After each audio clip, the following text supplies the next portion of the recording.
মূলত অভিযোগ কি আপনাদের, মানে কার বিরুদ্ধে অভিযোগ বা কি অভিযোগ করতে এসেছেন? দুজনের বিরুদ্ধেই অভিযোগ, তাই তো? দুজনের বিরুদ্ধে অভিযোগ হয়েছে।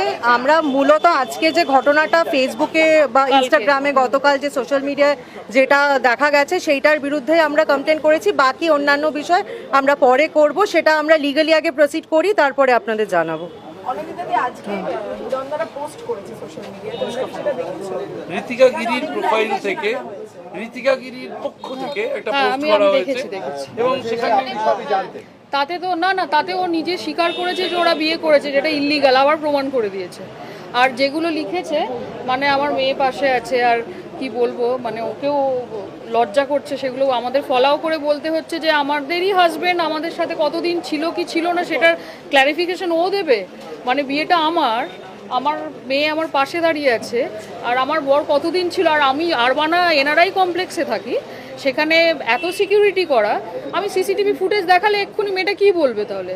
ও হিরণ কতদিন ছিল আমি তো প্রমাণ করে দেবো এক্ষুনি। ওর তো কোনো কথারই কোনো ভ্যালু নেই। এখন তো সিম্প্যাথি কার্ড খেলছে যে ওর এই অসুস্থতা বলে, তাহলে বেশ, তাতে দেখলাম মিডিয়া ভীষণ অনেকেই ওর প্রতি খুব সিম্প্যাথেটিক ব্যাপারটা দেখাচ্ছে। ও তো এটাই চায়, এই পোস্টটা লিখেইছে তো এই জন্য। না, এই যে মেন্টাল স্যাটিসফ্যাকশনের 5 বছর, হ্যাঁ, আমি আরেকটা লজিক বলি।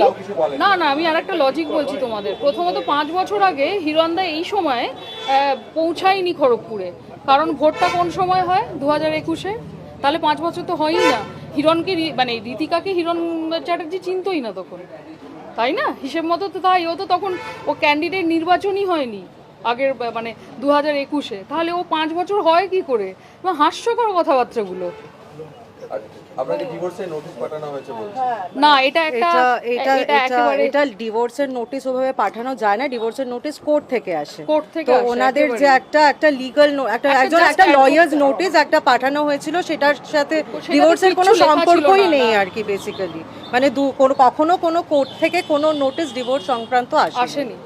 কোর্ট থেকে না আসা পর্যন্ত সেটাকে কোনো রকম ভাবে, এবং কোর্ট থেকে নোটিশ আসলেও সেটা ডিভোর্স হয়ে যায় না। মানে কোর্ট থেকে যদি কখনো সামান্স আসেও তাহলেও সেটা ডিভোর্স হয় না, আর কোনো রকম সামান্স আসেও নি। একটা লয়ার্স নোটিশ এসেছিল বাস।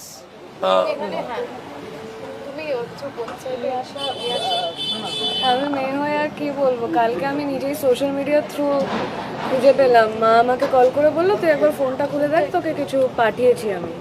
তখন ফোন খুলে দেখি বাবার বিয়ের ছবি নিয়ে চোখের সামনে দেখছে। আমার মা আমার পাশে বসে কাঁদছে আমায় কল করে। কোনো মেয়ে কী বলবে এটা দেখে? আর আমি জানতামও না, মানে I had to find out through social media আমার বাবা কী করছে। আর তখন অন্য বন্ধুদের বাবাকে দেখে আর ভাবি আমার বাবা এসব করছে। বাবার জন্য কোনো মেসেজ দিতে চাইবে? You failed as a father and a husband all together, আর কিচ্ছু না। দিদি বলছি, সার্বিকভাবে যে অভিযোগগুলো আরো তোলা হয়েছে যে আপনি ইচ্ছাকৃত ওর বয়স সম্পর্কে ভুল তথ্য ও দিয়েছেন। তাহলে প্রমাণ করুক না সবকিছু, ও প্রমাণ করুক না। আর আমি প্রথমত তো ওর দিদি না, মাও না। আমি যতদূর, মানে আমার কাছে হিরণই বলেছে ওর এত বয়স, বাচ্চা মেয়ে এরকম আমাকে ব্ল্যাকমেলিং করছে, বোঝোই তো একজন হিরোর সাথে ওর দেখা হয়েছে। মানে এই কথাগুলো আমাকে হিরণই বলেছে। মানে আমি তো ঋতিকা গিরির আত্মীয় নই, ঋতিকা গিরির সাথে হিরণ জড়িত, আমি তো নই। আমি ওর মাও না, দিদিও না। আমার তো বয়স, ওর এক্স্যাক্ট বয়স, তাহলে ও প্রমাণ করে দেখাক না, ওর বার্থ সার্টিফিকেট দেখাক, ওর বয়স কত, প্রমাণ করুক না। আমি তো সমস্ত প্রমাণ নিয়ে যে থানায় এসে করে গেলাম, ওকে করতে বলুন। ওর এত সাহস তো, একটা এইটুকুনি মেয়ের একটু করতে বলুন তো বিয়ে সম্বন্ধে বোঝেটা কি?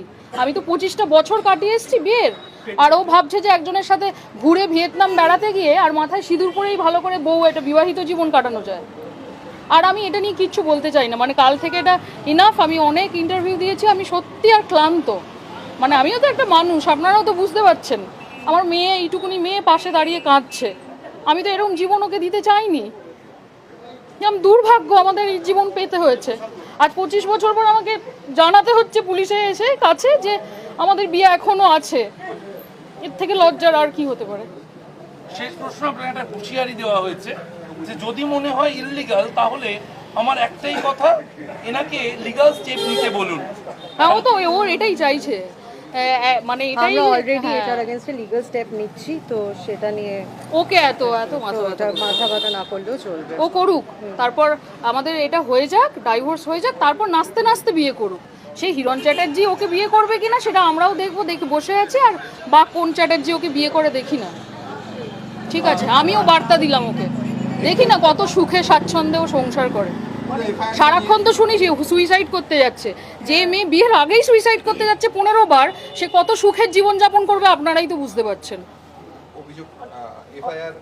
এফআইআর আমরা সবে কমপ্লেনটা জমা দিয়েছি। আমার কাছে আরো অনেক কিছু প্রুফ আছে যেগুলো আমি যখন যা এক্ষুনি লিগ্যালি বলছি না। প্রসিড করবে আপনাদের জানানো আমার মেয়ের কাছে ওর বাবা নিজে পাঠিয়ে রেখেছে, যেখানে ঋতিকা গিরি নিজে বলছে, মানে হিরণ নিজে বলছে মেয়েকে যে আমাকে ইনফ্যাক্ট ঋতিকা গিরি নিজে টেক্সট করে লিখেছিল একদিন, আমি সুইসাইড করতে যাচ্ছি। হ্যাঁ তুমি খুশি থেকো, আমি সুইসাইড করতে যাচ্ছি। আচ্ছা তো স্ক্রিনশটটা ঋতিকা পাঠিয়েছিল তোমাকে? হ্যাঁ মেসেজ করে, কল করে, মিসড কল করে, তারপর মেসেজ করে পাঠিয়েছিল।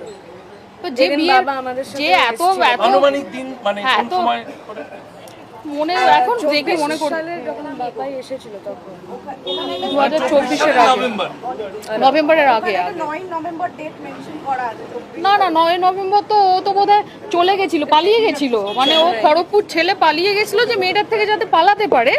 আর আমাদেরকে বলেছিল যে তুমি চলে এসো। আমরা তখন সত্যিকারেরই বোকার মতন, আমি আর মেয়ে সত্যি বোকা, ওর ম্যানিপুলেট করতে পারে ভীষণ ভালো।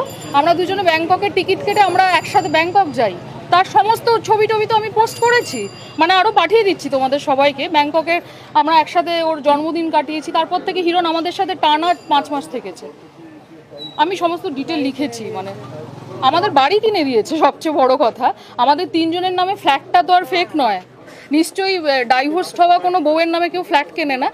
এটার উত্তরটা ঋতিকা গিরিকে এবার দিতে বলুন, তারপর আমি ওর সাথে কথা বলবো। হ্যাঁ ওটা লোন নিয়েও কি একটা সমস্যায় পড়তে পারে? হ্যাঁ, ওটা লোনটা আমার মেয়ের নামেও নিয়েছে হিরণ। হ্যাঁ এক্স্যাক্টলি। তো কারণ হিরণ তাহলে চাইছে যে 3 জনে মিলে বেশ জড়িয়ে থাকি আমরা, তার মানে আমিও বেরোতে পারবো না। আমি জানি না ও কি চায়, আদৌ আমাকে ছাড়তে চায় না থাকতে চায়, নাকি ঋতিকাকে বিয়ে করতে চায়।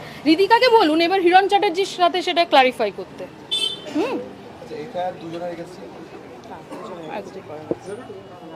Just recording. ঋতিকা গিরি নিজে বলে দিয়েছে, ও তো নিজে ক্রাইম স্বীকার করেছে, আর কি বলার আছে।